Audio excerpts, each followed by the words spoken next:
The strangest sound in the galaxy was not a war alarm, or a starship engine, or the crackle of a planet-wide surrender broadcast. It was applause.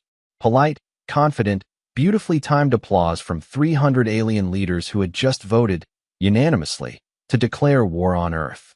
I was there, standing behind the high glass of the Imperial Record Gallery, assigned to document what everyone believed would be the shortest military campaign in modern history. The chamber below glittered like a jewel box built by people who had never lost anything important.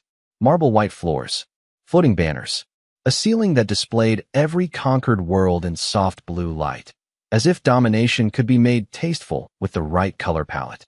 At the center of it all stood Ryan Cole, the human delegate, wrists held in diplomatic restraints, jacket torn at one shoulder, face calm enough to make the room uncomfortable if anyone had been wise enough to notice. They were not. They were too busy congratulating themselves. Admiral Viacor Threx raised 4 silver hands and let the applause roll over him like music. "Citizens of the Concordant Rim," he announced, his voice spreading through the translators with ceremonial warmth. "Today we end the human question." More applause. Someone laughed. A minister from the Southern Spiral actually lifted a glass. The human question. That was what they called 8 billion people on a blue world 93 million miles from its sun. A question. A delay. A minor paperwork problem with oxygen, stubbornness, and an annoying habit of saying no. Earth had been scanned, measured, categorized, and dismissed. No planetary shield worth mentioning. No Empire-grade fleet. No claws. No armor. No natural plasma glands. Not even a proper diplomatic fear response. When most species were cornered, they lowered their eyes, folded their limbs, or changed color. Ryan Cole simply looked around the chamber like a man memorizing the exits. Admiral Threx turned toward him with a smile engineered for public broadcasts. "Mr. Cole, your species has been granted one final mercy. You may advise Earth to surrender within 24 standard hours. Refusal will result in the removal of all Terran military assets from civilized space." Ryan blinked once. "That's your mercy?" The translator carried his words perfectly, but not the quiet amusement under them. A few delegates hissed. Threx leaned closer. He was nearly 8 feet tall, polished armor shining under the chamber lights, every inch the kind of conqueror statues were built for. Ryan was 6 feet in worn shoes and looked like someone who had missed lunch. The visual difference pleased the room. "It should not have. You are not in a position to be clever," Threx said. Ryan glanced at the cameras broadcasting to half the galaxy. Then he smiled, small and tired, like a man watching a stranger touch a hot stove after being warned twice. "Admiral," he said, "before this goes any further, I need to ask one question." Threx spread his hands. "Speak. Let history record your final appeal." The chamber quieted. Even the applause died. Ryan looked up at the floating map of Earth, tiny and blue among the conquered stars, then back at the Empire that had mistaken patience for weakness. "Did any of you check why humans stopped fighting each other?" No one answered. That was the first mistake they noticed. Not the first mistake they made. Just the first one loud enough to echo. For 3 full seconds after Ryan Cole asked his question, the Imperial Chamber forgot how to breathe. That should have worried them. Empires survive by noticing silence. This one filled it with laughter instead. Minister Drawl of the Outer Arms leaned back in his floating chair and made a clicking sound that his species used for amusement. "He thinks history matters," Drawl said, loud enough for the broadcast microphones to catch. How charming. The room relaxed. The spell broke. Cameras shifted lower, lights brightened, and the public humiliation began with all the careful pageantry of a government that had practiced cruelty until it looked like ceremony. The floor beneath Ryan's feet descended 6 inches, not enough to injure, just enough to place him below the Admiral's platform. A symbolic adjustment, the announcer called it. A reminder of proper hierarchy. Ryan looked down at the sinking circle of white stone, then looked back up at Admiral Threx. "Nice feature," he said. "Does it come with cup holders?" Nobody translated the joke correctly. That made it funnier and somehow worse. Threx's upper eyes narrowed. "You will show respect in this chamber." Ryan shifted his shoulders against the restraints. "I am showing restraint. You should appreciate the difference." I remember writing that sentence into the official record and pausing with my fingers above the console. Not because it was brave. Plenty of doomed beings had said brave things before the end. It bothered me because he did not sound doomed. He sounded inconvenienced. A human delegate, alone, surrounded by the ruling powers of 47 annex systems, standing inside a chamber protected by enough security fields to stop a meteor, and he sounded like a man being delayed at an airport. Threx turned toward the central camera. Let Earth see its representative clearly. The image magnified across the chamber walls. Ryan Cole's face appeared 30 feet tall above us, one cheek marked by dust from the holding corridor, hair slightly out of place, eyes steady. Across the galaxy, trillions watched. On conquered worlds, citizens expected tears. On neutral stations, analysts expected bargaining. On Earth, according to our intercepted feeds, humans had gathered in homes, bars, fire stations, military bases, farmhouses, school gyms, and church basements. They watched silently. That was another detail we misunderstood. Most species panic loudly. Humans go quiet first. Threx stepped into the broadcast frame. People of Earth, your delegate has been treated with dignity. His continued comfort depends entirely on your cooperation. Ryan turned his head just enough to face the lens. For the first time, his expression changed. Not fear, not anger, something smaller, more personal. Mom, he said gently, turn this off before Dad starts yelling at the television. A ripple moved through the alien audience. Confusion, mostly. Maybe irritation. I felt something else. A cold, unpleasant question forming in the back of my mind. What kind of species makes family jokes during an extinction ultimatum? Threx did not. Like losing control of his own broadcast. His voice hardened. You will address your government and advise surrender. Ryan inhaled slowly. Then he gave the Admiral a look so calm it felt almost impolite. No, he said. One word. No speech. No trembling appeal. No diplomatic escape route. Just no. The chamber erupted at once. Voices overlapping. Translators stuttering. Officials demanding order. Threx raised his hands and shouted for silence. Ryan waited through all of it, patient as stone. When the noise finally faded, he looked around the room, measuring every balcony, every guard post, every door, every camera angle. Then he smiled again, and this time even the bravest delegates stopped laughing. You still think I am the prisoner, he said. That is adorable. The problem with our assessment of humanity was not that the data was wrong. The problem was that we were too arrogant to understand what the data meant. After Ryan Cole called the entire Imperial Chamber adorable, the analysts did what nervous officials always do when reality becomes uncomfortable. They opened files. Thousands of them.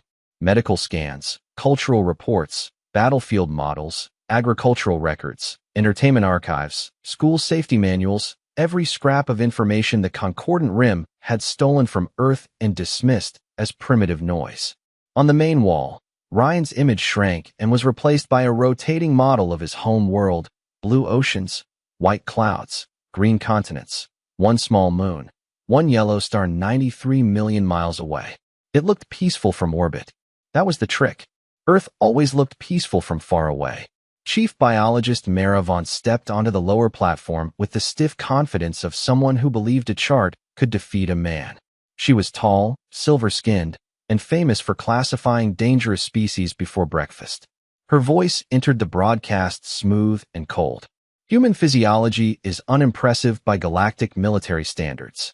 No external plating, limited natural weapons, a single primary heart, a narrow visual range, soft tissue vulnerability, average adult mass between 100 and 300 pounds, lifespan short, reproductive, rate moderate, pain tolerance inconsistent.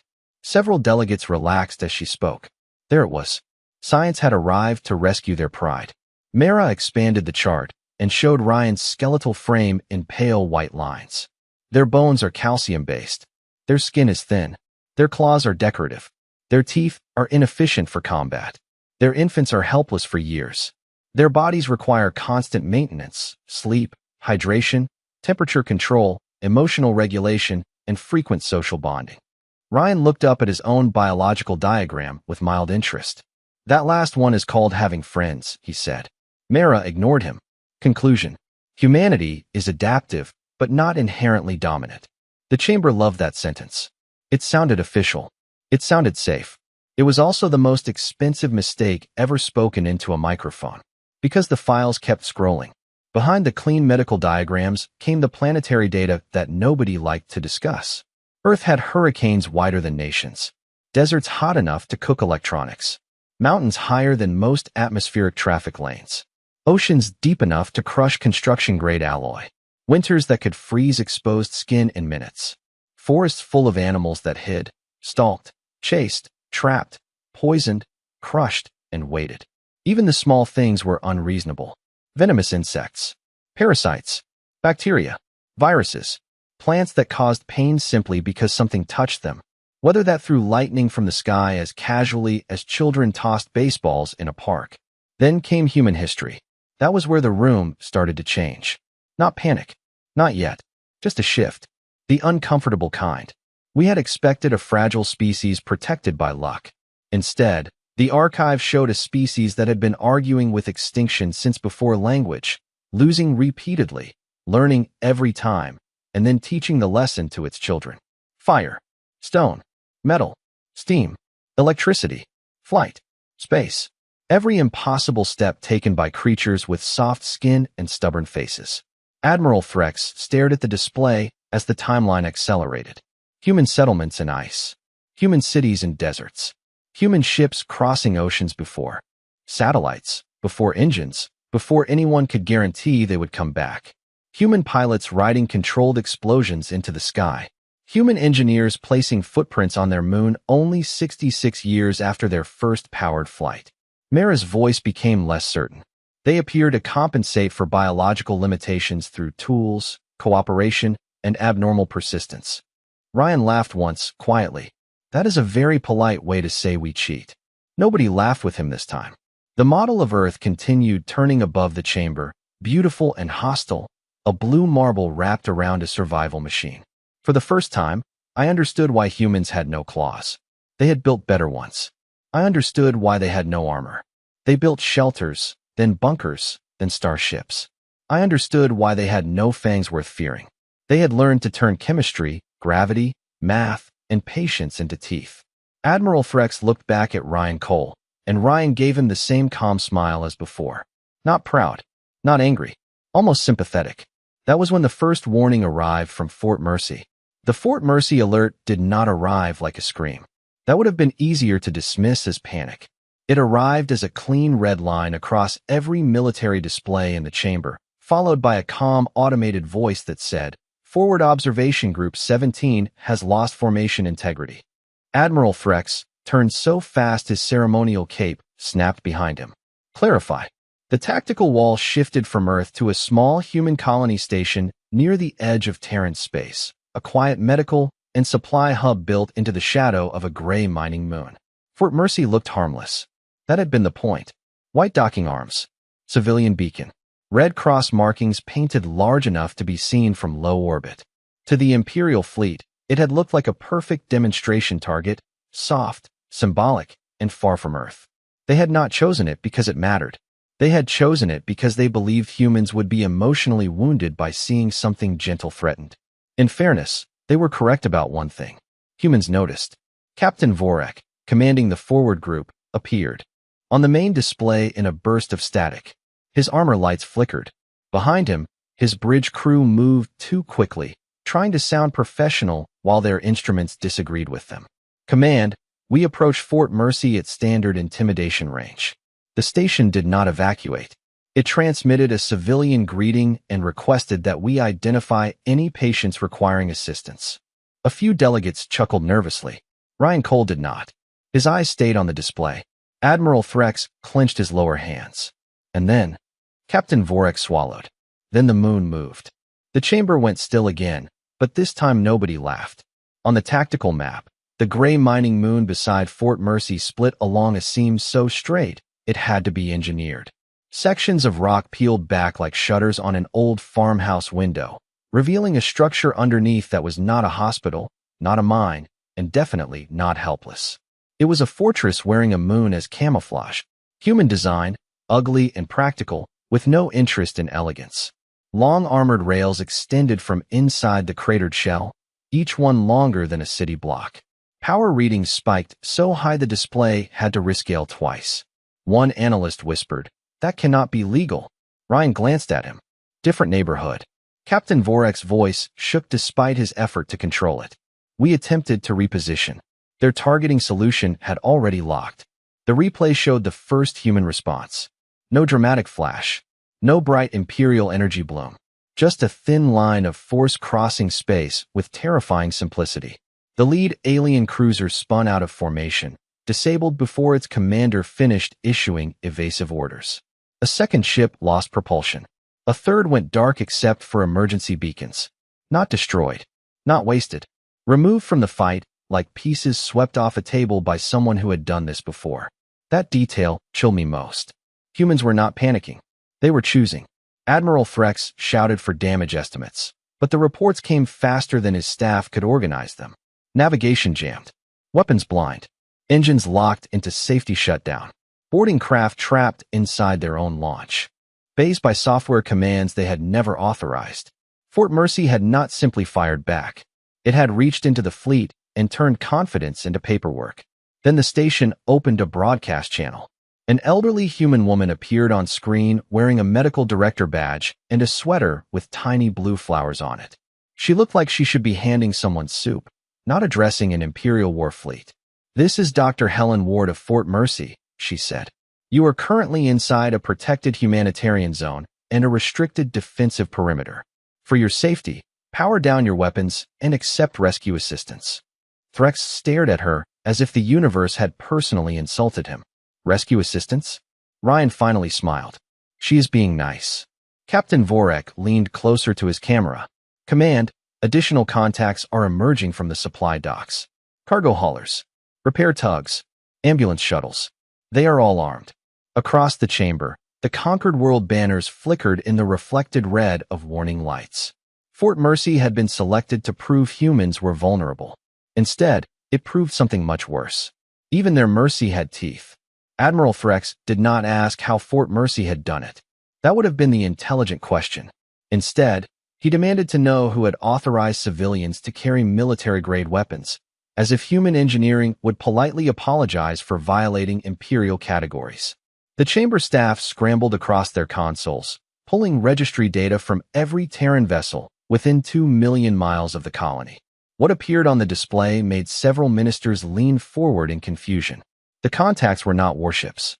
They were delivery boats, fuel barges, repair rigs, ice haulers, survey craft, old passenger ferries, and one slow-moving agricultural transport registered out of Nebraska with a faded corn logo painted on the side. None of them matched Imperial combat profiles. None of them should have been dangerous. Then the fuel barge rotated, opened 6 hidden panels, and painted 3 alien interceptors with targeting lasers bright enough to be seen from the command feed. The interceptors surrendered before the barge fired. Ryan Cole watched the red icons turn blue one by one. "Smart choice," he said. Threx stepped down from his platform for the first time, crossing the polished floor with heavy, furious strides. The room made way for him. Ryan did not. The restraints on his wrists hummed brighter as Threx activated a pressure field, forcing Ryan's shoulders back and lifting his chin toward the lights. It was meant to look dominant for the broadcast. It only made the human look more bored. "How many fleets does Earth have hidden?" Threx asked. Ryan looked past him at the tactical display, where another cargo tug had just pinned an alien corvette inside a maintenance tractor beam and politely requested its captain stop moving. "Fleets," Ryan said. "That is the part you are not getting." Threx's voice dropped into a threat so cold, even the translators softened it. "Explain." Ryan smiled without humor. "You came looking for our Navy. You should have been looking at our habits." On the wall, the civilian ship registry kept expanding.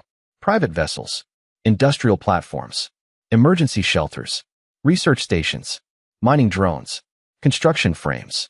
Even small habitat rings that had been listed as retirement communities were now broadcasting encrypted defense signals. The Empire had assumed weapons belonged to soldiers because in most civilizations, they did. Humans were different. Humans had grown up on a planet where storms did not wait for permission, where distance could kill, where machines broke at the worst possible moment, and where help might be 200 miles away on a frozen road in January.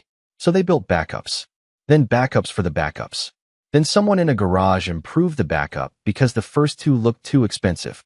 Admiral Threx stared as a human rescue shuttle deployed shield nets around damaged alien escape pods, while simultaneously jamming the weapons of the ships that had launched them. "That is a medical craft," he said. Ryan nodded. "Yes. It has countermeasure systems." "Also yes." "Why?" Ryan finally looked at him. "Because sometimes the ambulance has to reach people during a tornado." Nobody in the chamber understood the comparison, but they understood the tone. Practical, casual, obvious, as if arming a rescue vehicle against an empire was no stranger than keeping jumper cables in a pickup truck. The first true tremor of fear moved through the room then, not because humans had hidden an army, but because they had not needed to. Their entire civilization had been built by people who expected trouble, prepared for worse, and taught ordinary citizens to handle both before breakfast. Threx forced his hand still. "You expect us to believe every human vessel is a weapon?" Ryan shook his head. "No, Admiral. I expect you to figure out that every human is a problem solver." At that exact moment, the agricultural transport from Nebraska finished its slow turn, locked its antique mining laser onto the Imperial Command relay, and disabled the fleet's long-range communications with one clean pulse. Somewhere on Earth, I imagined an old farmer sipping coffee and saying it still worked fine. The loss of long-range communications did something no human weapon had managed to do yet.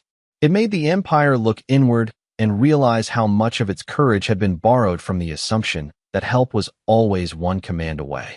The Imperial Chamber became a nest of overlapping voices, officers calling for signal restoration, ministers demanding private evacuation routes, analysts insisting the Nebraska transport had to be a disguised military asset because pride is stubborn even when the evidence is on fire.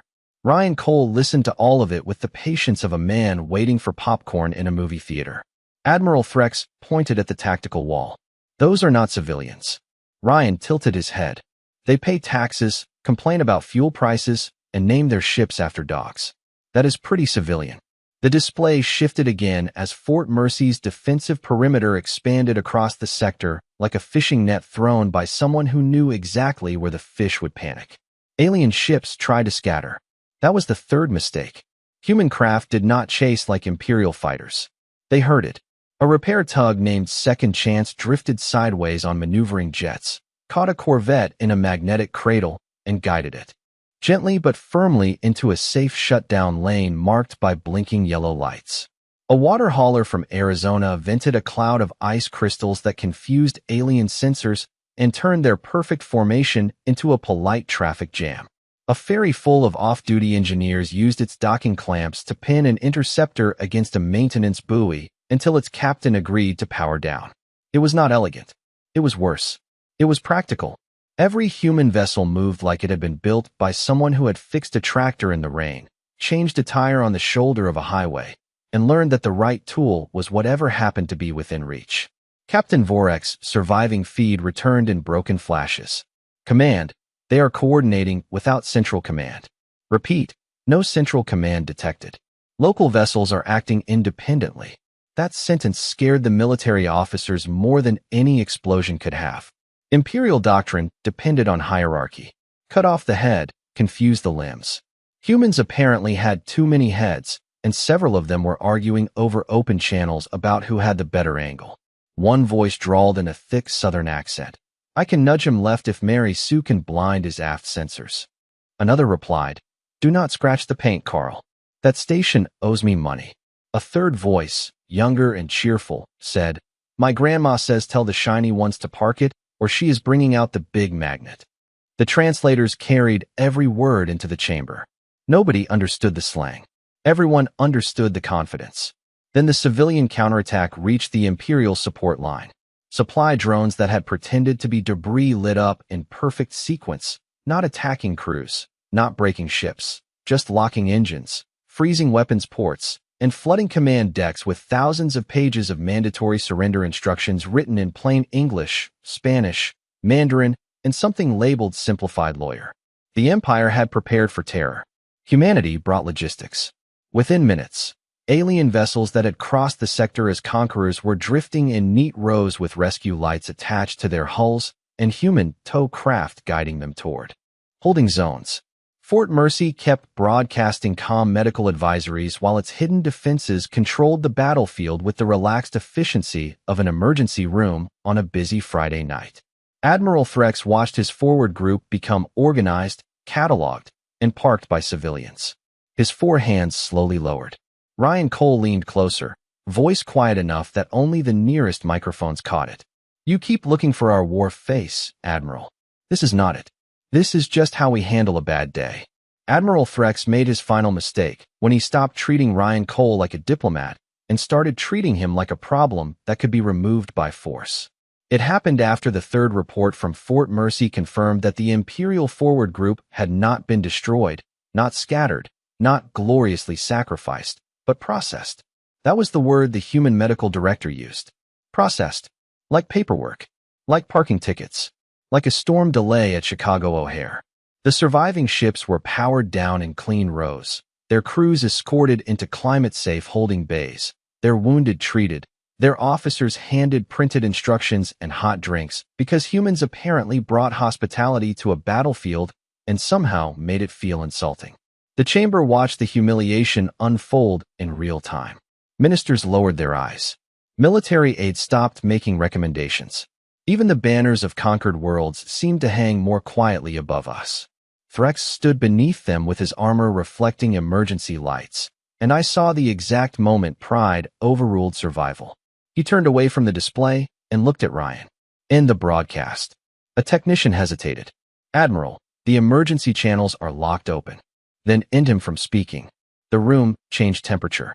6 honor guards stepped forward from the side alcoves, each one selected from the Imperial Shield caste, tall soldiers in polished black armor trained since childhood to subdue diplomats, rebels, and anyone foolish enough to make the Empire look small. Their weapons stayed lowered, adjusted to non-lethal restraint fields, because even Threx understood that harming an official envoy on an open channel would create legal complications. That was the funny part.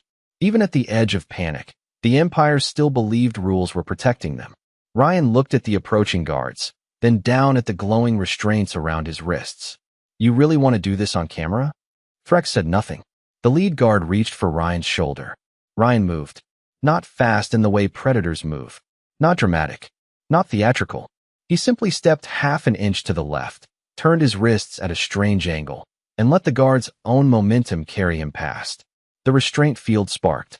The guard stumbled, caught himself, and suddenly found his armored hand magnetically locked to the floor. Ryan had not struck him. He had borrowed the room. The second guard activated a capture beam.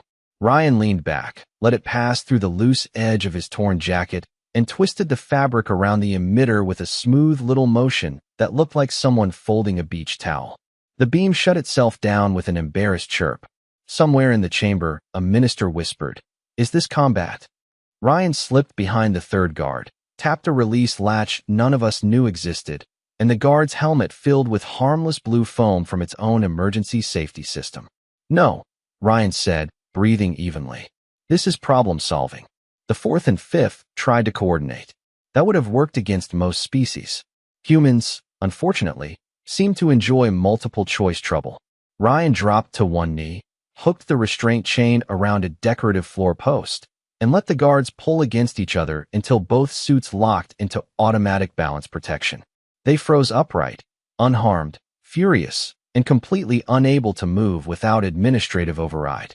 The final guard stopped 3 feet away. Smartest soldier in the room. Ryan stood, adjusted his sleeves as well as a man in restraints could, and looked at Threx. "I warned you about the next part."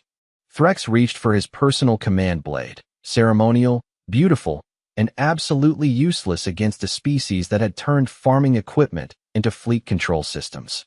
Before he could raise it, the chamber lights dimmed. Once. Not a blackout. A correction. Every door sealed. Every camera focused. Every translation channel cleared. Ryan's restraints clicked open and dropped to the floor. He caught them before they made a sound. On the main display, Fort Mercy vanished, replaced by a new signal source much closer. Inside the Imperial chamber itself, Ryan looked up at the nearest camera and smiled like a man finally done being polite. "Hello, Earth," he said. "I am in." Every screen in the Imperial chamber changed at once, and for the first time in the history of the Concordant Rim, Earth looked back through the Empire's own cameras. Not as a target, not as a primitive blue dot waiting for judgment. As an audience, thousands of human feeds unfolded across the walls, living rooms in Ohio, command centers under Colorado granite, fishing boats off Maine, classrooms in Texas, a firehouse in Queens where firefighters stood shoulder to shoulder with coffee cups in their hands. Nobody cheered. Nobody panicked. They watched Ryan Cole with the quiet attention of people who had been told to wait for the signal. Admiral Threx understood it 1 second too late. "You were not captured," he said. Ryan rubbed one wrist where the restraints had left a red line. "No, I was invited loudly." The chamber doors remained sealed, but the human had not trapped us. That was the terrifying part. Exit paths opened on every wall. Medical lights activated. Emergency instructions appeared in clear, polite text. "Please remain calm. Please move away from armed personnel. Please do not interfere with safety operations." The Empire had locked prisoners in cages for centuries. Humanity had taken control of the room and immediately created an evacuation plan. Threx lifted his command blade anyway. Pride is not brave. Pride is just fear wearing armor. The Admiral lunged forward, faster than I expected for someone his size, and the entire chamber gasped. Ryan did not retreat.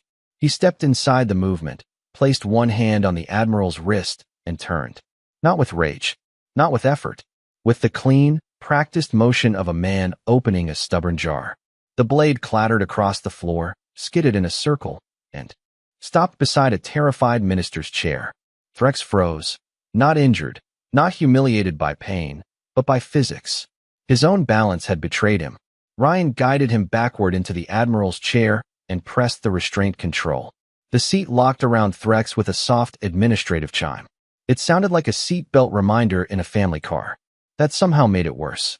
The remaining guards looked at one another. Ryan pointed at the floor. "Sit down." They sat. All of them. Slowly, carefully, hands visible. The human had defeated the most protected room in the Empire without raising his voice. Then the larger reveal began. On the tactical wall, Terran space expanded beyond Fort Mercy. Hidden defense webs lit up around moons, freight lanes, weather satellites, research platforms, grain stations, fuel depots, and old navigation buoys. They had been there for years, sleeping under civilian labels, quietly mapping Imperial patrol patterns while our officers bragged about superior intelligence. Each system showed the same result. Alien strike groups isolated. Weapons locked. Engines disabled. Crews redirected towards safe, holding corridors. No grand massacre. No waste. Just control. Absolute, humiliating control. Chief Biologist Mara Vaughn stared at the display with both hands pressed to her mouth. "This is impossible. A species cannot turn an entire civilization into a defensive organism." Ryan looked at her, almost kindly. "You are thinking like a laboratory. Try thinking like a neighborhood." That sentence did more damage than any weapon. Because suddenly I saw it. Humans did not separate war from life the way we did. Their strength was not in claws, armor, or one perfect fleet. It was in preparation passed from parent to child, in spare tools kept in basements, in emergency drills, in stubborn volunteers, in ordinary people who saw danger and moved toward the problem because someone had to. We had searched for their soldiers and missed their teachers, mechanics, nurses, farmers, pilots, programmers, firefighters, and grandmothers with old equipment that still worked fine. Ryan turned back to the camera. "Earth Command, Imperial Chamber secured. No casualties in the room. Begin Phase 2. Across the walls, the human feeds finally reacted. Not applause, not celebration, just movement. People turning to consoles. Pilots reaching for helmets.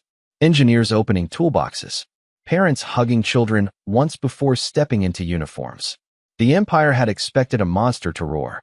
Instead, a whole planet quietly got to work. Phase 2 was not an attack in the way the Empire understood attacks. There were no triumphant charges, no revenge speeches, no dramatic demands for tribute. Human ships moved through Imperial space like emergency crews after a hurricane, cutting power to weapons grids, opening safe corridors, guiding stranded crews away from failing engines, and placing bright orange rescue markers on vessels that had been threatening Earth less than an hour earlier. That confused the conquered worlds most of all. They had expected humans to punish the Empire the way the Empire had punished them. Instead, the humans dismantled its ability to hurt anyone and then asked who needed medical help. Admiral Threx sat locked in his own command chair, watching the map of his authority collapse one calm blue icon at a time.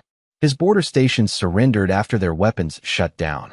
His patrol fleets went silent after human navigation buoys politely redirected them into holding patterns.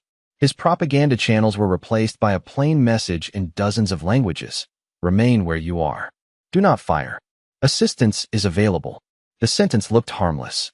It ended a civilization. Not its people. Not its cities. Its illusion. The illusion that power meant fear. The illusion that size meant strength. The illusion that a species without claws had nothing sharp. Around the chamber, ministers who had cheered the declaration now stared at the floor as if eye contact with Ryan Cole might somehow make them responsible for their own votes. Ryan did not gloat. That bothered me more than arrogance would have. Arrogance has edges you can understand. Ryan moved with the quiet focus of someone closing a dangerous machine before it hurt someone else. He helped a trembling clerk away from a locked security panel. He told a guard that his suit would release in 2 minutes if he stopped fighting the safety system. He even asked Dr. Helen Ward over the channel to confirm that alien crews at Fort Mercy were being fed according to their species requirements. Threx heard that and finally looked up. Why, he asked. His voice was smaller than it had been. Ryan turned. Why what? Why spare us? The chamber went silent for the last time. Ryan looked at the conquered world banners above us, then at the live feeds of human responders moving across half the sector. Because we know what it means to be scared, he said. We just learned a long time ago that being scared is not an excuse to become cruel. Nobody had a prepared answer for that. The official record shows that the Concordant Rim surrendered 17 minutes later, not to Earth as a conquered province, but to a temporary coalition chaired by representatives from the very worlds it had once ruled. Human legal teams arrived with contracts thicker than armor plating. Human engineers arrived with repair kits. Human Marines arrived too, calm and watchful, because mercy did not mean stupidity. By morning, every Imperial weapon platform within Terran range had been disabled, tagged, or converted into a monitored defense station. By noon, the map in the chamber no longer displayed conquered worlds. It displayed protected worlds. That was the part history remembers. Not the threat, not the vote, not the applause, the correction. Years later, when I teach cadets about first contact with humanity, I do not show them the tactical replay first. I show them Ryan Cole standing in that chamber, surrounded by an empire that had mistaken kindness for weakness, patience for fear, and civilians for soft targets. Then I show them what happened after the Empire struck first. I tell them Earth is not a sleeping giant. Giants wake slowly. Earth is a neighborhood where every porch light turns on at once when trouble comes down the street. And in the updated Galactic Atlas, beside that small blue planet 93 million miles from its sun, there is no skull symbol, no hazard flame, no imperial warning mark. Just 6 simple words written in every major language. Do not threaten them. They remember.